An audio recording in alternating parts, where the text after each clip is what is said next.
Now we're coming full circle. Zoom, it's telling its employees to come back to the office. Hi there, everyone. I'm Jeff, and this is Plain English, where we help you upgrade your English with current events and trending topics. This is lesson 605 of Plain English, and that means JR has uploaded the full lesson to plainenglish.com/605. Coming up today, Zoom, the company that made remote work possible and popular. Zoom is calling its own workers back to the office, and they're on to something. It turns out the productivity benefits of remote work are not quite what they once seemed.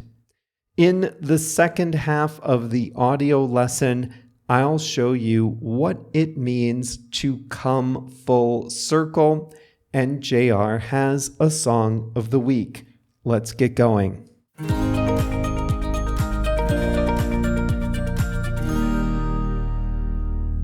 It's often said that a brand has really made it when the brand's name becomes a verb.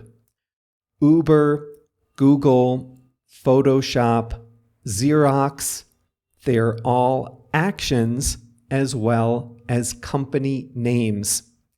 In the early days of the pandemic, a little-known teleconferencing service achieved that level of fame almost overnight. Zoom. It became so common that we even began talking about Zoom fatigue. I suppose a whole other level of infamy comes when your company name is associated with a disease. But I digress. Zoom came to symbolize the potential of a fully remote future.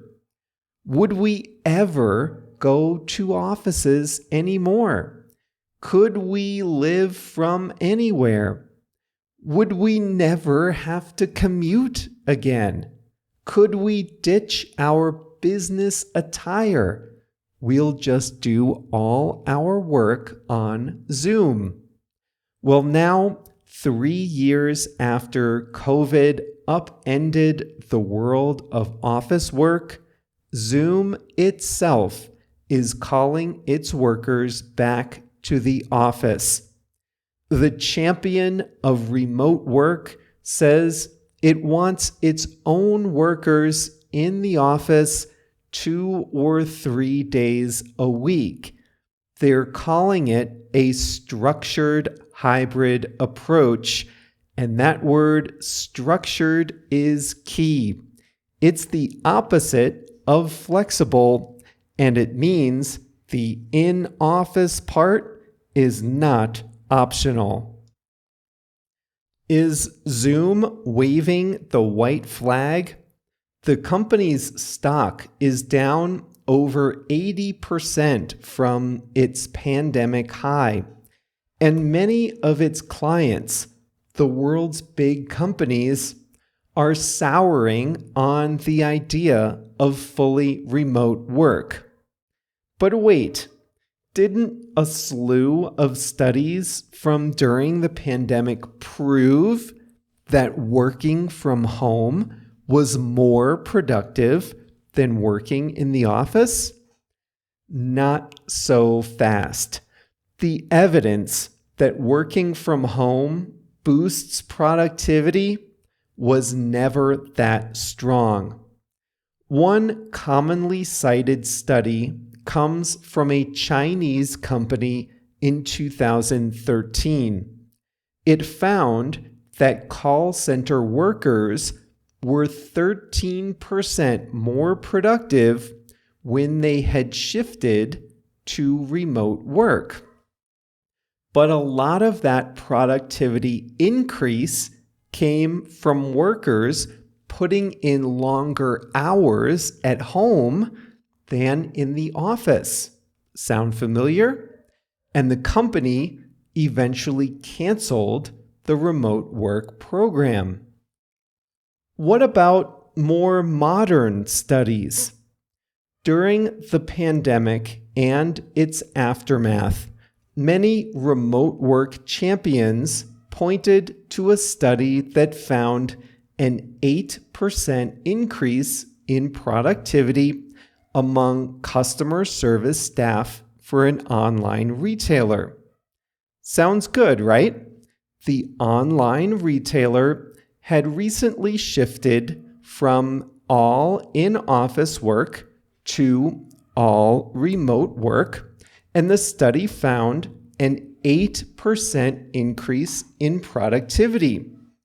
The study was published in 2020, just as remote work took over the white-collar world.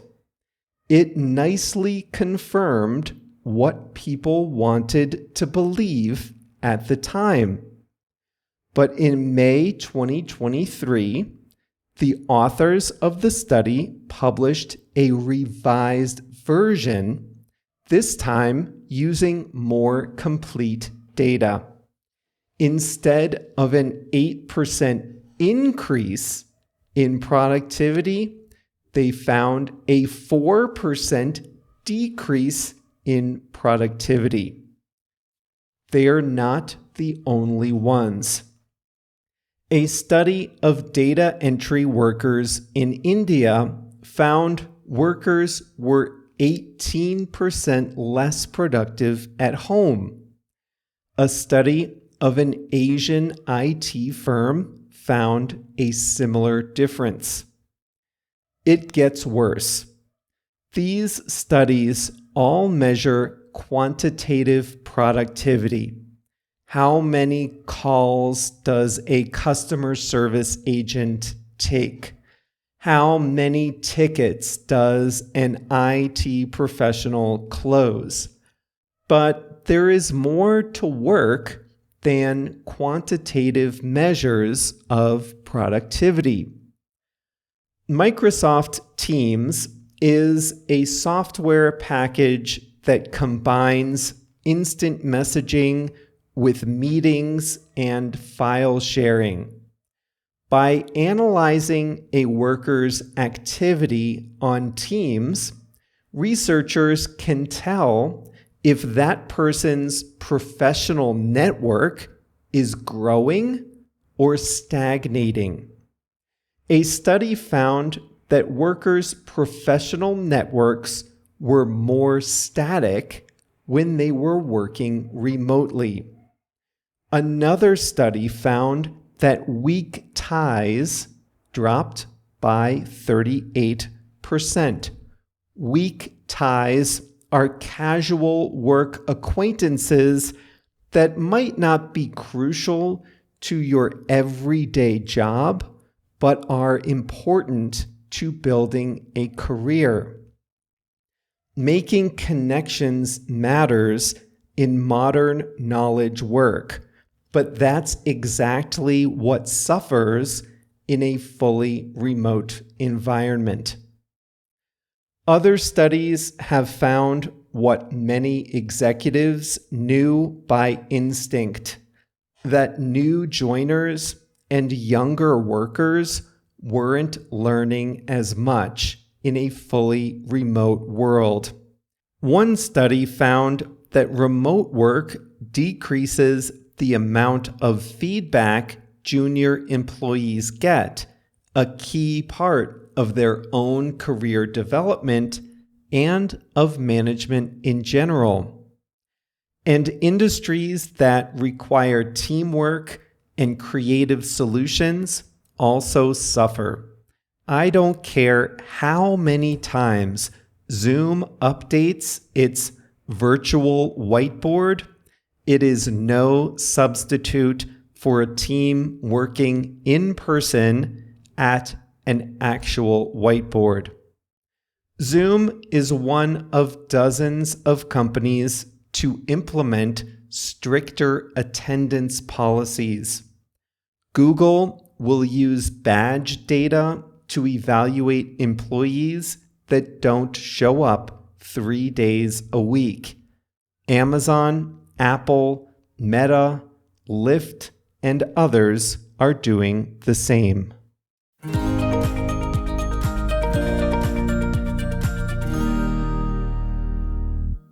I always thought, I knew in my heart that remote work was a lifestyle benefit.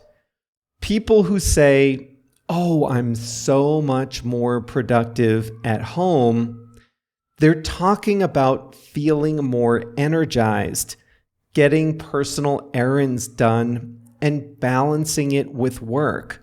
And that's great, but that's not an increase in productivity. That's a lifestyle benefit. So the health benefit of working from home, the safety part, that's over. The productivity benefit has been debunked. It still is a lifestyle benefit. People like the flexibility to pick up their kids, exercise in the afternoon, or sneak a power nap. But it does look as though more companies are going to crack down on in-office time.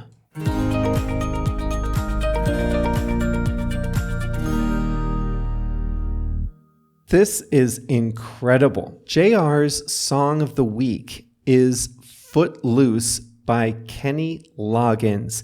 He didn't know the topic of today's story, but he still managed to pick a song that goes along with the topic. Footloose is about someone who's bored working all day and wants to go out dancing, let his feet loose on the dance floor. Here's how the song starts. Been working so hard, punching my card, 8 hours for what? And then he sings, tonight I gotta cut loose, foot loose. Punching a card is a metaphor for going to an hourly job. You used to actually have a card. I had one as a teenager.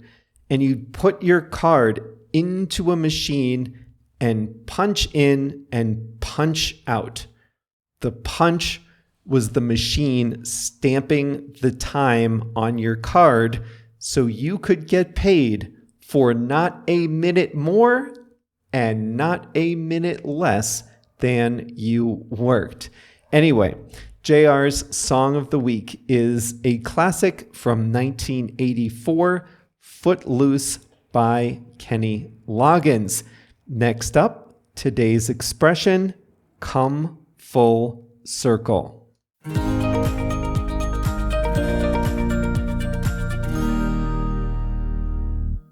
At the very beginning of today's story, I said, now we're coming full circle. Zoom is calling its employees back to the office. So what do I mean by come full circle? I mean we're back to where we started. It implies closure or completion. A cycle or a circle has been completed, especially after a long time. In today's story, I talked about how Zoom, remember Zoom? They're the company that promised us a fully remote working world, never going back to the office again. Yeah, that Zoom is calling its own employees back to the office. No more fully remote work, even for the employees of the tool that makes remote work possible.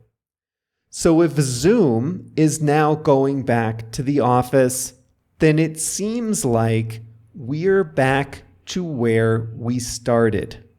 Now, I was exaggerating a little bit because, as you did hear in the story, Zoom and many companies will preserve some kind of hybrid work arrangement that lets employees work remotely some of the time.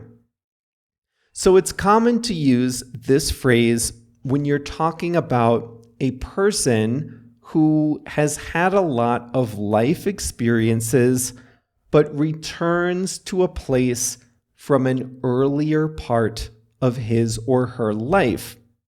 I saw an article about a restaurateur, an entrepreneur who opened a restaurant in the Seaport neighborhood of Boston.